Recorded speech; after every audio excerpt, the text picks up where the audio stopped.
Educational efficiency has always been a key point when it comes to deciding which college an individual wants to pursue their higher studies. While the rigors of entrance exams and circumventing the conundrum of reservation seats means only the cream of the crop gets a seat in top government colleges, the rest fall back on the private educational setup. However, when it comes to career opportunities after obtaining the degrees from the respective institutions, it is the private college students that often face much more trouble. Hi and welcome to TFI English, the national socio-political analysis arm of the TFI Media Group.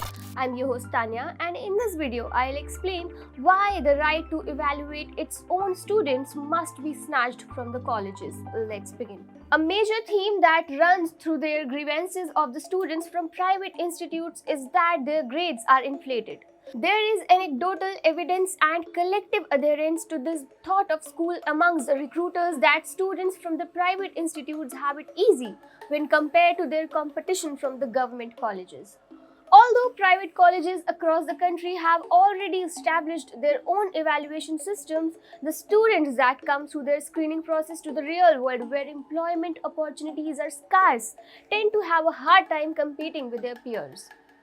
Meanwhile, most government colleges and universities still rely on students' comprehensive assessment data in terms of the content of the evaluation. The professors and evaluators are far more rigid, orthodox, and conservative when it comes to marking the students. While rigidity and orthodoxy are something educational experts do not want to attach to the evaluators, real learning only comes when the students have to work hard to earn their stripes, and nothing breeds the quality more than tenacity and orthodoxy. In government colleges, the student has to earn every single point of the CGPA. While products of most private educational institutes have GPAs in high 8s and 9s, the same cannot be said about government college students. Example, a student with a 9.5 GPA in Amity University will still be considered equivalent to a student who obtained a 7 GPA in Delhi University. The private colleges do not receive any funding from the UGC, and they have to run the institute from the tuition money and donations. And students only seek admission when they hear good things about the institute from the students who have studied there. A good metric to gauge the worthiness of the said institute is the grades an individual has received while studying. Thus, the management of private colleges tends to be lenient and hand out the A grades much more frequently. Thus, it can also be said there is hyperinflation of A grades in Indian private institutes. Immediately after the Ukraine-Russia conflict started, the Indian government started Operation Ganga to bring the stranded Indians back to the country. The majority were medical students who had been studying there as they could not secure admissions to the Indian government colleges and could not afford the hefty fees of private institutions.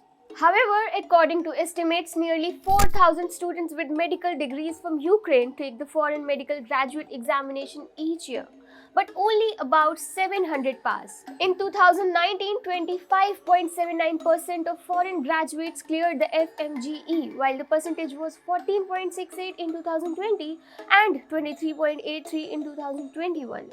The figures in the years preceding 2019 were even lower. The overwhelming failure percentage in the exam suggests that there is a stark difference in the quality of teaching in India and Ukraine.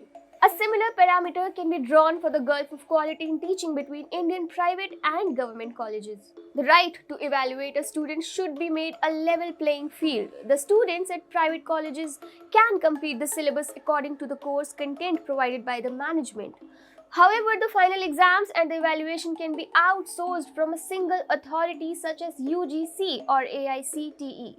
That way, the students also remain confident that they have cleared the same hurdles and are worthy of the position they are applying to.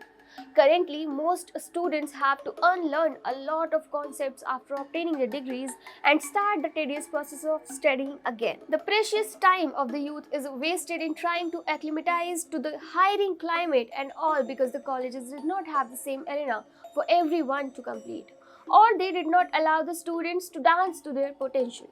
A clear and concise evaluation process for both government and private colleges can solve the problem and ensure that the human capital of students contributes to the collective growth of the country.